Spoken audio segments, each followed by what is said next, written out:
एक मर्तबा कुफ़ारे मक्का हमारे प्यारे नबी हज़रत मोहम्मद सल्लल्लाहु अलैहि वसल्लम के पास आए और कहने लगे कि अगर आप अल्लाह के सच्चे नबी हैं तो चांद के 2 टुकड़े करके दिखलाएं। उस रात 14वीं का चांद निकला हुआ था।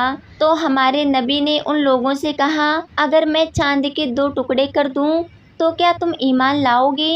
उन लोगों ने कहा, हम ज़रूर ईमान लाएंगे, आप ये मौजज़ा दिखलाएं तो सही। तो हमारे नबी हज़रत मोहम्मद सल्लल्लाहु अलैहि वसल्लम ने अल्लाह ताला से दुआ किया और चांद की तरफ अपनी मुबारक उंगली से इशारा किया तो चांद के 2 टुकड़े हो गए।